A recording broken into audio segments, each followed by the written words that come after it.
Welcome to Sideline Vibes, the Minnesota sports show changing the narrative of Minnesota sports fandom. I'm your host, Derek Long. A 2-episode week. Here we go. Today we're going to do a March State of the State recap around the state. And then later this week, we're going to do an MLB preview with two special guests. So you'll have to keep an eye out for that. Let's get to it. This video is sponsored by SSQTCH Media. SSQTCH Media is the premier video production company in the Midwest for documentary and commercial production. SSQTCH Media is an Emmy award-winning production company. From commercial to branded content and TV series, they specialize in cinema quality production. They handle all aspects of the production process. A couple years ago, SSQTCH produced a hockey documentary titled Dream State.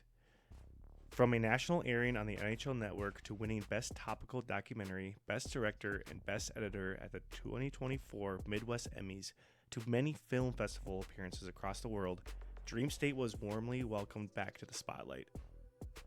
A Minnesota Wild production and presented by TRIA, Dream State followed the legendary program of the War Road Warriors. A great example of this is their intro for the War Road season. It was shot on the frozen historic War Road River. It was directed, produced, and shot and edited by SSQTCH Media. You want a group that is hardworking and extremely passionate about what they do to share your story with others. SSQTCH Media should be your first option. Check out SSQTCH Media at sasquatch.media. SSQTCH.media. Okay, March recap here. We are recording on March 31st, 2026 here. We're going to start with the Wolves Croonch Time report.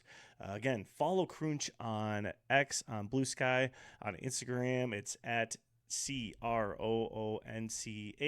On Twitter, there's an extra H in there. You'll see the old Timberwolves mascot from the beginning time. I call him Croonch, so I just went with that, I guess. I don't know. Anyways, follow them. The Wolves are currently 46-29. We are 5th in the West, 6th in the league. A couple games away from potentially clinching the playoffs. I guess I don't really know what that magic number is, but we have only about 7 games left. So in the month of March, we were 9-6, so not too bad. 2-1 this last week in a day. We had a couple very interesting games, especially the circumstances. Without Ant, without Jaden, without Io, with a handful of those games, 2 of those games. We're going to need a lot from others. And going 2-1 in that stretch, beating the Rockets, beating Dallas, that was big for us, I think. Being able to beat the Rockets, that was a huge win for us. I'm going to dub this one as the Scott Foster Classic. There's been a lot said about Scott Foster. I think he just needs to hang it up. I think he's kind of the worst thing for refs. I'm sure he's a great guy. I'm sure if he's your neighbor, I'm sure you've had plenty of great conversations, probably say a lot of great things about him. I'm not questioning that. More so the fact that I feel like I don't know if it's just because he loves the NBA so much and what he does, and he loves his job so much that he finds the need to insert himself into the storyline of the game and into the action of the game by just what any means possible. And this game was a perfect example of that. We had the insane flagrant foul call on Randall on a typical basketball play, just trying to get through screens, contact. They all happen at the same time. One guy goes flying. To be called a flagrant foul in that situation is insane. So it turns into a 4-point play, 4-point possession, which cuts that lead from 10 to, I believe, actually 10 to 6 at that point. From that point on, I think I said it right away to my wife. I was like, this is not going to go well, because you could see the frustration. You could see the tide turning, and it all went downhill from that point on. Somehow hold off to get into overtime with a miraculous ending here, but several horrible calls throughout that. We got a Nas ejection on one of the quickest ejections I think I've ever seen for something that what I did not think was a big reason for that. We ended up getting down 10 in overtime. And then the tide turns the other way. Scott Foster starts making some two questionable calls for the Rockets, in my opinion. I don't know.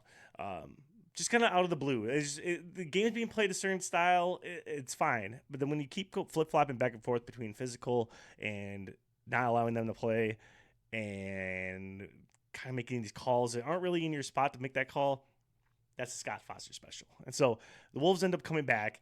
And here is, I thought this was kind of a cool clip of Randall hitting his game winner. It kind of shows too the speed and physicality and how big these guys are from the courtside view from MN Sports Insider. Let's watch this here.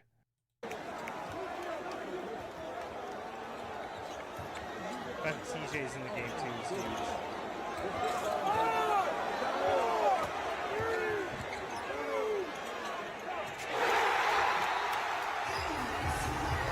Joe get after it. Let's go. So, again, huge win there. I forgot to say Rudy fouled out. We had Nas get ejected. You saw Kyle Anderson bones on at the end of the game there on the floor in overtime. Huge run to end it. It was a fun one to win, and a much needed win as we are now in front of the Rockets by a half a game at this current point here on Tuesday the 31st. But with that being said, enough about the Scott Foster situation. I'm gonna try to move on in this, but we ended up winning. That's all that matters. We move on here to the Pistons, and probably one of the worst shooting games I think I've ever watched in person.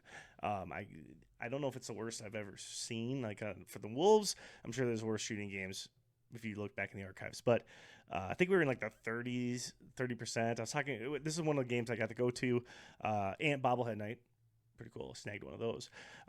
Should I do a little unboxing here? A little unboxing video. Here we go.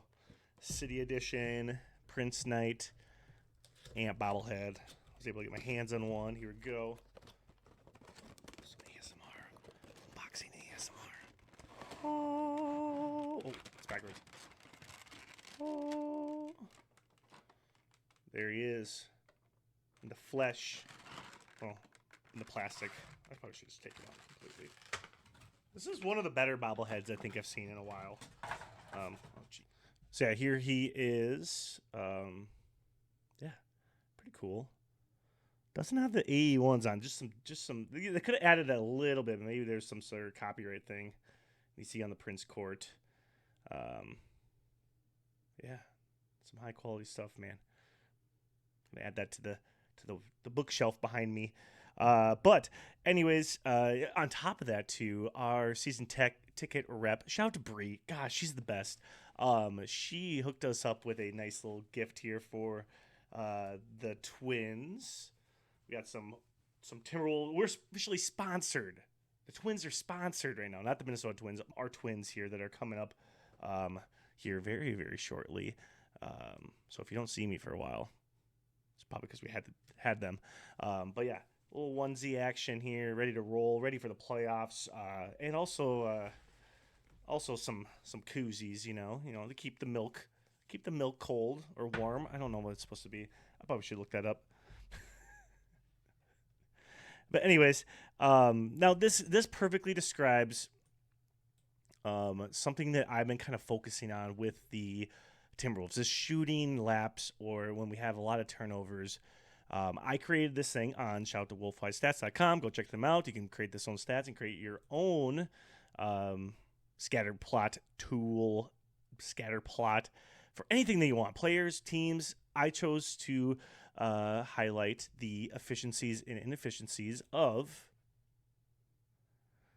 throughout the NBA, and specifically focusing on obviously the Timberwolves. Now, I'm using assists to turnovers versus the true shooting. So in this top right quadrant, these are the teams that are the most efficient offensively. So that they have a high true shooting percentage, which would include basically all of the like free throws, 3-pointers to kind of equate it so that it adds up to more value than just a normal 2-point shot. So these teams would be the most efficient. Plus a high assist to turnover ratio, which means that they have more assists than they have turnovers. So they don't turn the ball over as much, or they have a lot of offense that leads to assists, which both of those categories would lead to a very efficient offense. And this is where you're seeing a lot of your top 5, top 6 offenses in the league. And then we have the struggling category. These are the teams that have a low true shooting percentage and a low assist to turnover ratio. So that means that they are struggling to find a groove, and that kind of matches that eye test. In the middle, obviously, we have some average teams. We have a little bit of some outliers with Atlanta, the Raptors, and the Heat, where they have a low true shooting, middle assist to turnover ratio, true shooting. Yeah, it's kind of a tough spot. Average teams are here. And then we have the highly volatile offenses. And this is where we find our Minnesota Timberwolves this regular season. Now, is this going to mean that they're going to be like this in the playoffs? Probably not. We've seen in the last 2 seasons how our offensive style of play matches very well to how playoff basketball is played. And so you see less of that volatility where it is that shooting percentage, those turnovers. When we do lose games, obviously you're going to have probably more turnovers than the other team in that situation. But when the game slows down a lot, we have less of those kind of bonehead turnovers like that you see a lot of for the Timberwolves during the regular season. It's just interesting the teams that you see in there. You see Charlotte, you see the Clippers, you see the Lakers, and that all kind of matches the eye test. And these 3 teams right here are the only teams that are in this category that are also have a top defense as well. So that's why they're included in the mix here for kind of fringe contenders at this point. Now, that's just all from the statistics side of things. That doesn't, again, I'm not a huge stats person, but I just think it's interesting. It kind of describes what you see with like a game like the Pistons where we just don't shoot it very well. Games that we had earlier in the season where we just turned the ball over a lot. If we would have just limited our turnovers by like 5, we would have won that game by like 10. That's happened quite a bit throughout this season. That's why it's been very frustrating for fans, the volatility of this offense. But then you see good things, like when we played the Dallas Mavericks and Ant comes back. It was great. He looked early for transition. He was kicking the ball up, which was great. Io had an insanely good game with the triple-double, part of the Twin Turbos, most importantly, one of the coolest nicknames in the NBA, with him and Bones Highland. What a fun stretch it has been for Io. He's been incredible for us in Ant's absence. He's the reason, kind of one of the big reasons we beat Boston in Boston, and he was big last night against Dallas. And I feel like Ant sitting out, it was a good reset for him. They talked about it a little bit throughout the broadcast and after the game. Ant even mentioned it a little bit before and after the game. As soon as Ant can kind of unlock the times to pick his moments to push, pick his moments to kind of slow down. Okay, I need to take over here. He's going to be really hard to stop. And this team will be really hard to stop. I just want to point out a quick, cool Finch stat for all you Finch haters out there. This is the 12th road win all time by 30-plus points in Wolves history. 8 of them with Chris Finch.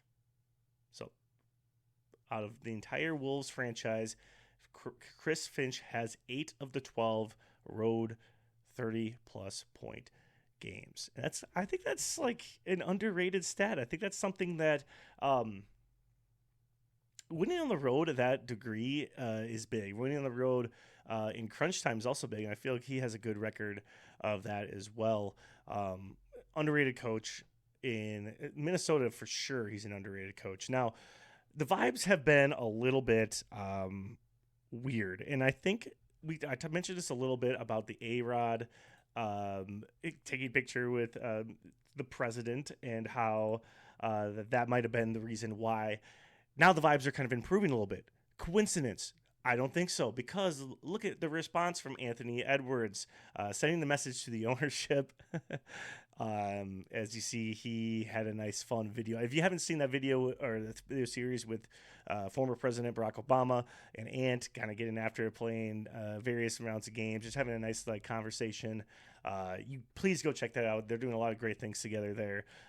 I just thought this was hilarious. And as soon as this video came out, even with Ant being out, the Wolves go on a little bit of a solid stretch here, winning some big games that we needed to win. Injuries, obviously, that happen, but I don't know. Take it as you will. Now, the big question for the Timberwolves is we're getting very close here to playoff time is, do we care about our seed? I think we're okay with the 5, the 6, whoever we play. I think if we had to really, the players have already said, like, do I care? A little bit. But the team itself, I don't think they care. They don't care if they have they just want to be in the playoffs. They just don't want to be in the play-in. I think that's the only thing that they care about at that point. But anyways, the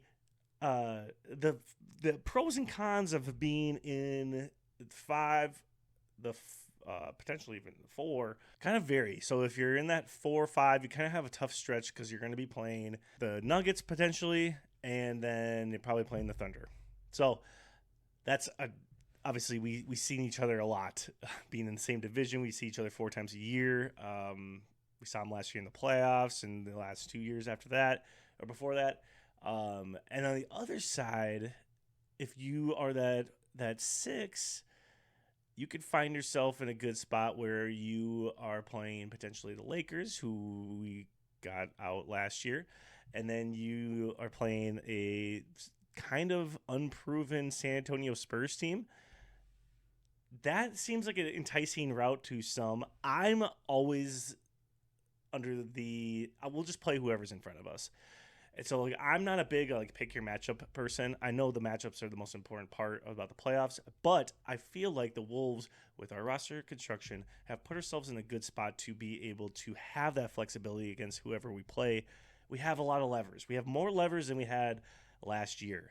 So, and we're going to talk more about that when I do my playoff preview and the first round preview with Y Stats. So keep an eye out for that when we break down kind of an end of the season recap into the postseason.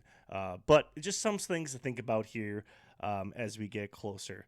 Some cool stuff here. 1 year ago, this was last week actually, Joe Ingles' son, Jacob, who is autistic, had never seen his father play in the NBA. Chris Fitch found out about this, and so he decided to start Joe. It was kind of a last-minute thing.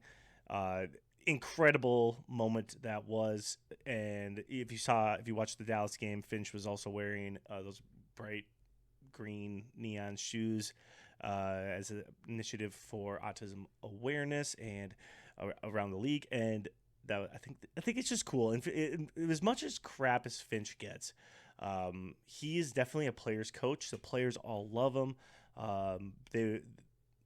And that is deep down the reason for I think personally for the success of this team over the last 2 years. You look at it on paper, and all the critics of this team would say that this team lucked out into 2 Western Conference Finals trips. But I personally, as a Vibes guy, I think that these connections that are made behind the scenes and with our coaching staff and with our players and how they interact with one another make it so that when you get into those playoffs, those do and die situations, you have each other's back, you trust each other. It's great. And you see teams just do miraculous things because of, I truly think, just the love that they have for each other. And that's a pretty cool thing. And it's an underrated part of sports, and it's something that I always like to look at from a different perspective. A lot of times we're so analytical about things, and the human nature side of the sports, and what I think is the best side of sports, gets kind of put to the side. And moments like these are what makes sports so great. And I think that's what makes Coach Finch so great is he kind of fosters this environment. And yeah, it's pretty cool. Some next games here, I see the NBA kind of working out the Eastern Conference. Wolves look a little bit here as we have all 6 o'clock games here this week. Love that. We have Thursday against Detroit at 6 on Prime, Friday at Philly at 6, and then Sunday versus the Hornets, which will be a good stretch here. If we can get two out of the 3, I think we solidify ourselves in a pretty good spot going into the postseason. Oh, one last cool thing that I forgot to talk about here was I saw this on the Timberwolves Instagram. Naz Reid getting to meet JC. If you don't know JC's story, he's the Naz Reid tattoo guy. He was suffering from a brain tumor, had surgery.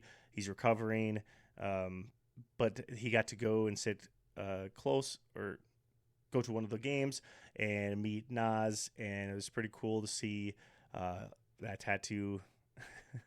The iconic. People are going to have a bunch of Naz Reid tattoos, and it's going to be one of those moments like, man, he was special. If you're just trying to explain it to your future kids and your grandkids, what Naz Reid meant to this community, stuff like this. This is kind of what I'm talking about with the culture that is created around that Timberwolves team. It's pretty cool. So yeah, let's move on here to the Puckhead section here, some hockey talk. We're going to talk about the Freezepeat Frost. Tough stretch for your ladies here. They are now third after dropping 2 this last week, ended their 5-game win streak. But in March, they are 5-3 with that 5-game win streak. In the middle part of the month, we lost to the Montreal Victory 0-3, second time shutout this year, both from Montreal. Don't love that when it gets time to playoff time, as they kind of had our number a little bit. And then we lost to the Boston Fleet 2-4. This was a tough loss, but if we're going to take some wins out of this, Kendall Coyne, Schofield back in the lineup. She ended up getting 2 assists, first game back since January 28th. It was good to have her back in that lineup as she brings some leadership going into the postseason. But, yeah, not good to lose to – we were in first at the beginning of the week last week, and now we're back to third, and Boston has clinched the playoff spot. We got a good chance to kind of get back in that mix here and still have a chance at that seed, but it's tough losing 3 points to those. It's tough losing 3 points to them at this point of the year. But with that being said, they still hate us because they ain't us. And the big question is still going to be, can we three-peat? The three-peat is the hardest thing to do in sports. I still think that second title is still the hardest, but the third, this is going to be how it's being set up right now. All these teams are getting so much better in the PWHL, but you still see the Frost first in goal scoring. We just move at a good pace. We just have to kind of put it together at the right time. We have solid goaltending. We have one of the deepest goaltending rooms in the league. But sometimes I feel like we have a target on our back, and teams they're going to give us our best every single night. You might just have to rise to the occasion when it gets time to playoff time. So some cool things here. Panic joins the 50-point club. The third Minnesota Frost player to reach that milestone, which is pretty neat. And the Frost still have 3 players tied in the leaders of points and goals as well. Still top dogs in that category. We did have a trade. The Minnesota Frost traded Denisa Krasova for Jincy Rose. I hope I said that right. Trying to just beef up our defense going into the playoffs here. Denisa was part of those teams that won the cup, and obviously she's going to be missed. They put out a nice little tribute for her. That's the hard part of the business, and the trade at this point of the season is also tough too, because you're kind of gearing up for the postseason, and especially in the PWHL. Yeah, that's just tough. But I don't know. We'll see how it ends up. I'm always a big, but yeah, we'll have to see. We'll have to see how that goes. But yeah, you'll be missed, Denisa. Next games here for the Frost. We have Wednesday at the New York Sirens. So Denisa has a chance to as a revenge game. Don't like that. And then Saturday at Vancouver. I wonder if Denisa could is she gonna ride the team plane to New York with them? It's kind of interesting to think about. That would make sense. Then we could just trade the players as we get there. Maybe that was part of the plan. Interesting. I would like to see how that kind of transpired. Or did they send each other early and then they're going to fly back? That kind of just seems like a wasted flight. But interesting. So anyway, Saturday against the Vancouver Golden Eye. And so big week here now all of a sudden because not getting one of the wins last week makes it so that we have to get either two to have a chance at those top 2 seeds. Okay, let's get wild here. Minnesota Wild are 41, 21, and 12. They are third in the Central Division, third in the West, 92 points, 7th overall.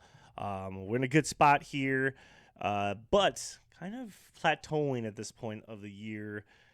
In March, 6-6-2, dropping some games that we probably should have won. We kind of have some Timberwolves adjacent syndrome right here, where we're all of a sudden becoming a dark horse candidate to potentially compete and contend for a title, and we're just trying to get to the end of the season. And so last week was kind of a tough one. We lost to Tampa Bay 3-6.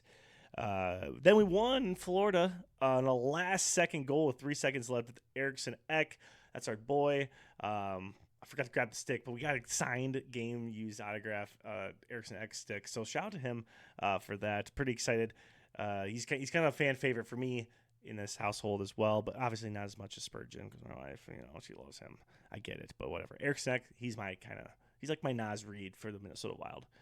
But then we ended up losing in Boston 3-6.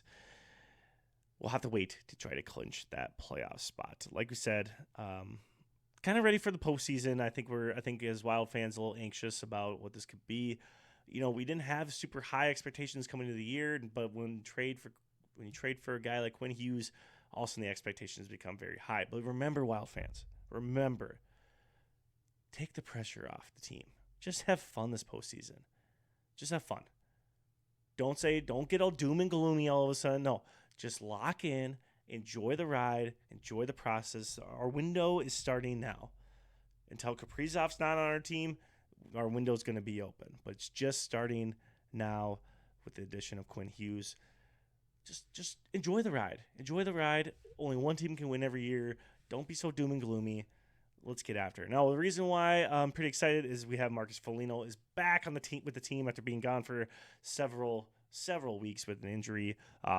Great addition back into the lineup, and so we're kind of ready to make a push. I think this is the year, Minnesota fans. I think anything can happen in the NHL playoffs. You go Avalanche.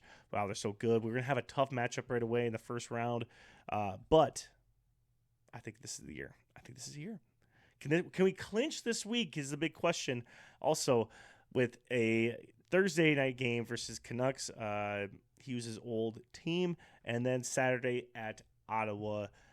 I think this is the week that we could clinch potentially. I don't know. Don't do the math with me. I don't want to do the math. I'm not good at math, but that could be the week. Loons are still on international break. I just want to mention that they get back from the international break this weekend, Saturday, versus the LA Galaxy. That's going to be at 9:30. If you have Apple TV, you can watch any of the MLS games. And let's talk about some Twins. I'm wearing some Twins gear now. Everyone always makes fun of me for this jersey. Now, I have this jersey. It has no name or number on the back, and I got this because I loved these editions of this jersey.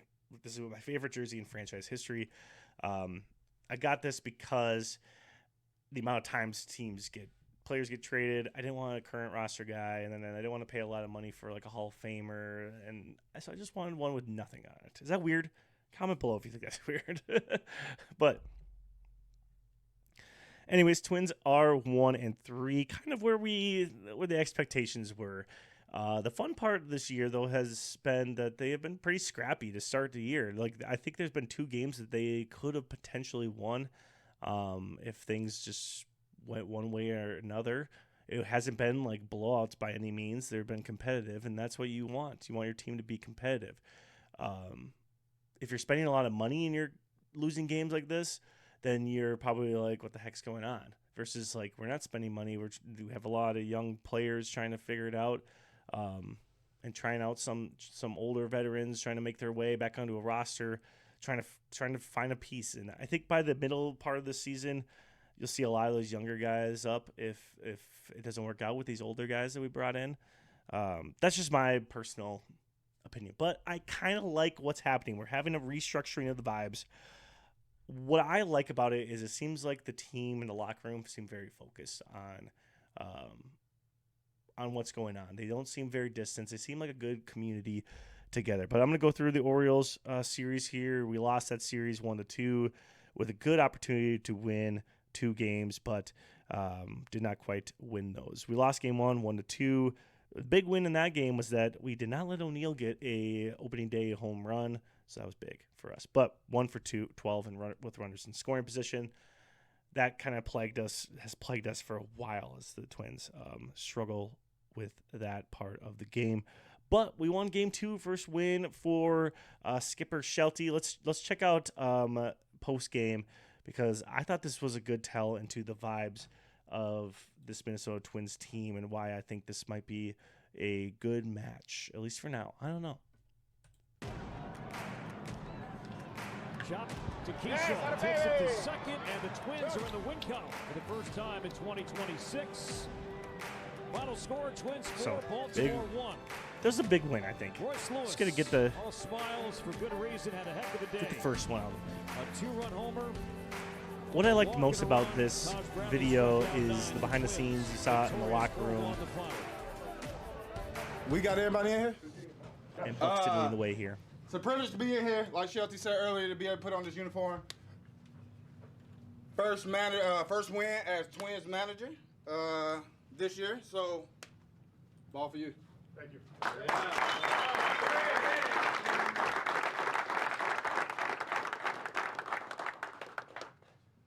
This is emotional. This means a shit ton. It does. Thanks. Yeah, that's pretty awesome. You want your manager to kind of show that heart early on, I think. Some people might not agree. I think there's a lot of people who are pretty sour on this Twins team, as you saw that athletic poll come out, which is here's my thing with polls. I hate all of them. I hate them all. Get rid of polls. Stop taking polls. Polls are never show what actually is the vibe. Yeah, I'm sure the vibes are bad in the fan base. Yeah, of course they are. Because you keep putting out stuff that saying that this is the worst. You're the same people who put out that they had the worst offseason.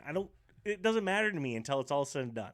So, of course, people are going to be sour about it from your own polling, is because you put it out that they had the worst offseason in the league. It is what it is. Okay? I don't know. I get it. It's just like, it's just a spiral in the media. Like, just let it go. Okay? We got to move on. We got to start playing. We're playing baseball. We started off 1-3. But these games are not like they're crazy. Okay? Game 2, we saw Royce hit a bomb. That was huge. He needed that. He hit the crap out of that ball too. But then we go to game 3, and we start off hot. 4-0 start here. 12 hits on the day. The bats are going, but the pitching, we cannot be cohesive enough to get that. And Shelton gets tossed for the first time in the ABS era, you could say, of the MLB, where we have the challenges, which we'll talk about this later this week with the special guests. But I do love the challenge. I do love the challenge system. I do love it. I'm interested to get their thoughts on that. But people were saying that he was arguing with the with the robot ump. Let's hear from Shelty himself in what he saw. I didn't think Halsey dropped his hat quick enough. You know, maybe he did, maybe he didn't, but I didn't feel he did. I feel like it's got to be something that's in the 3 seconds, and I didn't think it was there, but umpire crew thought it was. I didn't think. Okay, so he's not arguing about what the result was, and I think that was a big confusion for a lot of people, because the Baltimore broadcast, they talked about that, and people are making fun of us. Obviously, we're the punching bag of the league this year, is going to be the case. We're our own punching bag this year for a lot of the fans in the Minnesota world. We just got to change the narrative, people. Come on. Anyways, besides the point, he's not arguing with that. He thought he it was not challenged quick enough. And that was kind of the big emphasis coming into the year. It has to happen like pretty much instantaneously. What's been happening in the spring training, what they've noticed is that the teams have told basically the catcher, you're the guy that challenges. We're not going to have pitchers challenge it just because you're going to think that every call you want to go your way. Just like similar with the batters being selective with their challenging, and how you have to kind of calm people down that probably don't agree, but like you have to, you kind of want the catchers. Catchers probably have the best feel for balls and strikes between all three of those positions. And so everyone's always watching the catchers too when the ball gets there. So you don't notice that the pitcher tapped his hat right away. And so that's why he went out. It was a quick run, and it seems like the MLB has decided if anyone's going to come out and argue with this after these challenges, instantly going to be tossed because they've made a big stink about this for years. They finally got their way with the challenges. And so now we're fighting back by this, and they're going to get a quick toss. And so that's just kind of how it's going to be. But again, he wasn't getting tossed because he was arguing with the robot. He was getting tossed because he came out and argued the logistics part of it, where how quickly was that tap happening? Bell was pretty far down the line before that second tap happened, but the ump didn't see the first tap. So I don't think it's that big a deal. They could challenge when they got the first base. I think that is fine too. But I think the point was he didn't see it. That's it. That's plain and simple. And honestly, a lot of people didn't see it either. Then we started our Kansas City series here on Monday. It was a loss. It was a tough hitting game, but a decent pitching game. So if we can get some cohesive offense-defense going here, I guess the W for this game would be that we didn't give up home runs to their top hitters to their bottom hitters. Is that a good thing in baseball? I don't know. Could that be just like hitting luck? And we just had bad luck this day. If we hit the ball a little bit better, we probably win this game. I don't know, but yeah, I think there's been 2 or 3 games that I feel like we had a good chance of winning. And that's where you want to be. You want to be competitive. You want to have your team be competitive, and don't be so results based. Okay, we're growing something here. You got to start at rock bottom before you can get up to the top. So. Again, Kansas City games here. Some cool things before. I do like to see the cross sport love here with Royce wearing his Timberwolves glove. It says Timberwolves on the side of it. We've seen him at a lot of Timberwolves games, especially playoff games. He's pretty locked in. So he's probably the Wolves' #1 fan. Player fan. Justin Jefferson goes to a lot of games too. Gosh, I don't know who would be the best. But Royce is up there right now. Royce is up there for sure. But next games here for the Twins are Wednesday against Kansas City, Thursday, the conclusion of the Kansas City series. And then we have our home opening series Friday, Saturday, Sunday against the Tampa Bay Rays. And so this could be a chilly opening weekend, as it always is for the Twins.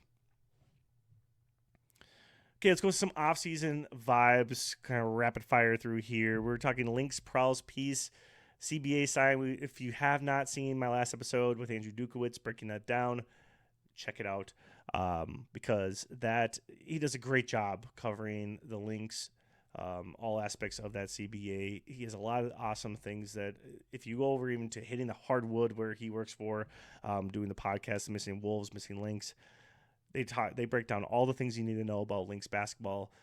Way smarter people than me. I'm just kind of feeding what I'm seeing and giving you my thoughts from a different perspective. And so Lynx coming up here, we have the expansion draft April 3rd. We're going to see who we potentially might lose in that before the free agency, which begins April 7th. So that's coming up here very shortly. It's going to be a wild free agency as most of the league is a free agent right now. And so this Lynx team has the potential of looking completely different. But I have some good vibes going into this offseason. There could be some like super teams being formed here, and the Lynx could be one of them. Anyways, after that, we have the WNBA draft on April 13th, and then opening night will be May 8th. So check out all that stuff. Keep track of things. Free agency for sure. That's going to be pretty wild. Moving over here to the Vikings, the Skolum report here. Some news here. We have from Arizona, Alec Lewis, beat reporter for the Vikings. The Vikings plan to pick up Jordan Addison's fifth-year option. Reviewed as a core piece offensively, and I think this is huge. Like, I think the Kyler addition maybe made it exciting for Addison to want to stay and not try to test the waters out there. But the Vikings trying to decide what to do, they see this is just like pointing in the right direction. I know there's been a lot of talk and buzz about JJ from KOC saying where he's excited about this competition. Obviously, you always kind of want a little bit of a competition especially with your rookie quarterback. But guys, the writing's on the wall. I'm sorry. I think we saw a lot with JJ. I think he would benefit from just one more year of kind of just like seeing it out. And, if Kyler doesn't quite have it, we have JJ ready to roll for one last go at it on that rookie deal. But, yeah, it'd be interesting to see. Obviously, having Addison back is going to be helpful, and with whoever is going to be the quarterback of this team. As a Detroit Lakes native, I need to discuss the retirement of our boy, Adam Thielen. And I thought the Vikings Instagram did a great job of reflecting on his career and going through some of these from his 85 practice jersey in camp, trying to make the team, to making the roster as a special teams guy, splashing onto the scenes with some block punts and some fake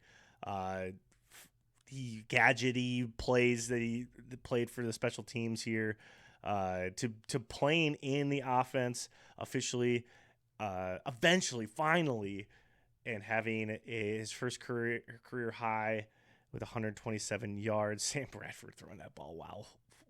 That was a while ago. It's crazy how things change so quickly. And then Thielen recording his fifth 200-yard receiving game in Vikings history against the Green Bay Packers, his rival probably from his whole entire childhood. That game was incredible. He had one of the best catches I've seen in a while. He became the first 100-yard receiver since 2009. It's a big deal, I think. So he also broke some records with 8 100-yard receiving games to start a season, 50-plus career receiving touchdowns, 500 career receptions. Insane for a guy who's undrafted. And then 2022 Minnesota Vikings Man of the Year nominee for the Walter Payton NFL Man of the Year. Then he came back for one last ride and to retire as a Viking, which I just thought was awesome. And definitely going to miss seeing him play, but obviously as a Detroit Lakes native, incredibly proud of what he got to accomplish. And he definitely, I don't think he put Detroit Lakes on the map because Detroit Lakes is a pretty popular destination, but he definitely represented Detroit Lakes to the best of the ability, the fieriness of our athletes, but the fun aspect of how we played the games. I honestly think that he embodied a lot of what my athletic career or athletic experience, I should say, was like growing up in Detroit Lakes. And yeah, he's an ultimate vibe guy for me and a legend. And I think personally should be retired in the Vikings Ring of Honor. But I don't think that's going to happen. It'd be cool, though. It'd be cool as a Detroit Lakes and Minnesota native. Okay, off-season schedule for the Vikings. We have the NFL draft coming up April 23rd, training camps mid-July, and then the season starts in September. So the big date, April 23rd. Some big names potentially being drafted here for the Vikings. If you want to check out our way too early five-guy Vikings picks, check out that episode as well with Austin Eider down below. And yeah, we'll see. I'm pretty excited for this draft because we have a Marshall legend, Bryce Lance, in the draft. I'm excited to see where he goes. And Bryce, if you're listening to this, love to have you on the pod. Okay, let's go vibe of the week here. I'm going to kind of break up the vibe of the week into 3 different parts. I guess you guys could tell me if you like this or format or not. But I'm going to start with my rant. I'm famous for making obviously a lot of rants. I've been in a lot of rants with my friend groups, and so I'm always going to start with some type of rant. And if it goes on for too long, I definitely have to puppet cut a lot of this. But Caden Boozer, a lot of people give him flack. He's given himself a lot of flack, and you've probably all seen it already with his mistake that he made in the last game, which led to the game-winning shot for UConn. That wasn't the part that I am going to be ranting about. Nothing with the game has to do with my rant.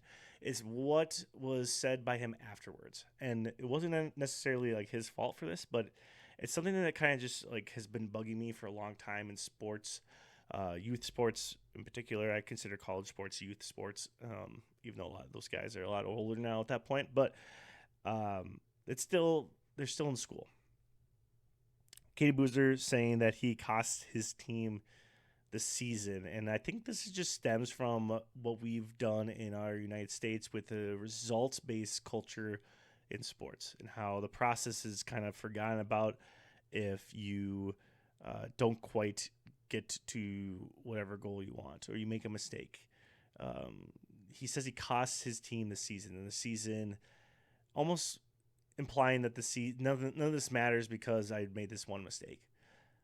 I just think it's not his fault for thinking this way. I think it's just been how our athletes are being kind of brought up through systems, and I think we are very bad. I've went on this rant before with Team USA and several teams. You saw how they handle losing and getting second place, or losing, getting second place, which is, I don't think is anything to hang your hat about, or anything to hang your head about. But I think this kind of sets up this kind of notion that his whole life he's going to be thinking about this game and not about the fun moments throughout the season, getting to play with your brother, all the hardships, the ups and the downs of the season, and getting to that Elite Eight, finding a lot of success throughout the season, those little wins. You're going to forget all of that because of one play that you make and one mistake, which is it's not even necessarily his fault. I always, as a coach, I'm looking at it, when players make mistakes like this, I did something wrong. And I'm sure John told him this, it's not your fault. No, this is your fault. I should have did this. I should have did that. And it's not necessarily John's fault. It's not anybody's fault. I just think it's the culture of how there's going to be a winner or loser. There's going to be guys that make mistakes, whether it's the beginning of the game, end of the game, wherever it may be. The culture of the fact that you think you cost your team this entire season and that none of it matters because of one moment is kind of just... We need to change our mindset with that. We need to change how we're approaching things with our kids and how we're bringing them up, and not focusing on so much on those results when they're growing up, and focusing on that process and how hard you work, because that kid worked so hard. It worked so hard to get to that point. You don't want to discredit all that hard work that you did just because of one mistake in a game. You can't let that define you as a person and your entire career. Rant over. Now, my true vibe of the week, and something that I want to inspire and to help to learn or help to teach in some way, is controlling the vibes as supporters. And I feel like all of us can control our vibes as a spectator of the sport. I feel like that's our one thing that we can control as fans, in how we support our team and how we can inspire our team. Even if you are a fan, that inspiration is still felt through us into the players, I personally think. And there's a lot of studies about that as well, throughout teams and throughout the culture of the team and throughout the fandom of the team. One person who kind of embodied that, I thought, was the blanket lady. And we talked about that on the most recent pod with Andrew. Elvira Peps Newman. She became known for kind of flying that blanket up and down the runway here. But let's listen to this story here from NPR News. All around the world. To the beach, y'all.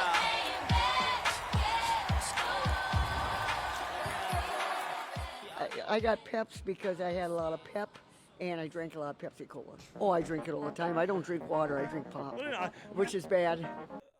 What's with older people just not drinking water, period? and then just being awesomely healthy looking. Sorry, that sounds weird to say, but like I don't know how old she is, but she was playing in high school in the 50s and 60s.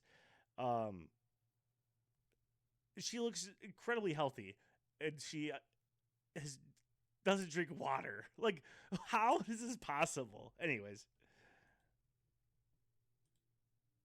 I know. I played basketball for $5, $7 a game, and now I never dreamed that basketball for women could ever get this big. Players are so talented and fast and in condition and do things right, and it makes my heart proud. If you're an athlete, whether it was basketball or whatever, you're a tomboy. And now you're a superstar, so that's even better yet. That's awesome. That's awesome. I played basketball. Yeah, I played for 26 years until I was 44 years old. Yeah, born in 44, played 44, number 4. She was the owner, the captain, the driver, you name it, she did it. Score a lot of points. If I didn't score 50, I think I wasn't shooting right. 50? Basketball 50 was a game? Let's established go, by the Peps, time I started playing on her team. But That's awesome. when she started, there was nothing except barnstorming. Are you ever jealous that you didn't get the same? I'm not I've learned not to be jealous. I've learned to be envious. People don't realize Mara Brown's out there dribbling, or Amaya Battle, or the other girls are getting a rebound. I'm out there in there. I'm going with them this way. Just like you watch a movie, how you get involved. I feel like this is how when I they watch make basketball. a layup, I think that's me making the layup. I know how to live my life through what they do. And I do the same thing when I watch football. I think I'm the quarterback doing this or the running back doing that. I have a spinal cord injury, and my circulation is bad, whatever. But anyway, we go to the games, and there was a big fan overhead, and I would always be cold, so I'd just take my jacket off and put it on my legs. And these two ladies that sat next to us, they brought me this blanket. So I held it up to show the people what they thought of it. And they all applauded, so I ran about 10 feet, waving the blanket. I couldn't believe she started taking off running. That's how the blanket was born. And it just so happened that there was a challenge, and the crowd was quiet. The crowd just woke up, and it was so loud in there. And the louder they were, the faster I tried to run. But we all know it's a team that won the game. I hope people realize what basketball was when she started to what it is now, which is phenomenal. So yeah, pretty cool. A shout out to NPR News, Annika, hope I said this right, Best, and then Ann Guttridge with the video and the story. It's just really cool. This is something that I think is a perfect example of how you can control vibes as a supporter. Just something so little as a blanket run, which was an important thing, obviously for them outside of that run, but it became a part of this team's culture, and it's something that we can do as fans and do better as fans of going to games.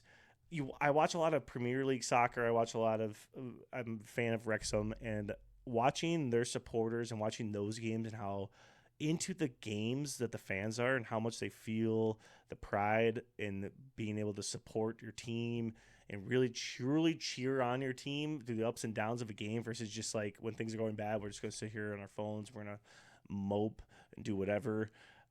We can impact the game more than we think, and I think that's something that we can improve as fans. That's just my personal opinion. That's the whole goal of this whole podcast, is to change the narrative of Minnesota sports fandom and then also other sports in general's fandom. I do want to leave with a smile. I'm going to call this ending with a smile. Just something random funny video that I've been finding, a vocal stim of the week for me, or something that I just think is kind of just fun. And this one in particular is called Eating Pizza Outside with Friends, and how much of a vibe it is. We got some pizza outside. We got some pizza outside.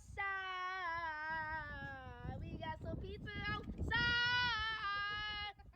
Outside. I'm about to take me a bite.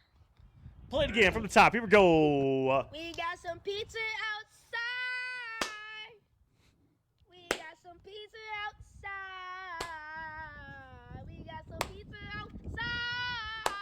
Yeah. Outside, I'm about to take me a bite.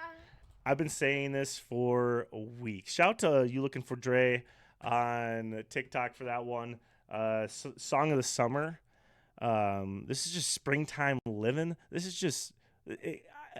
the weather's getting a little bit better here. Come on, guys. Get some pizza. Go outside.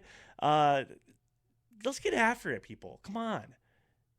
And that's it. That's all I have for today. Again, thanks for watching. If you got this far, it's going to be a 2-episode week. Remember, later this week, we're going to have special guests on breaking down the MLB preview. So keep an eye out for that. But again, thanks for watching. Remember, don't let your teams control your vibes. You could just eat some pizza outside. Win or loss, eat some pizza outside. Okay, that's bad. I'm never going to do that again. Anyways, I'll see you later this week. Next time. Peace.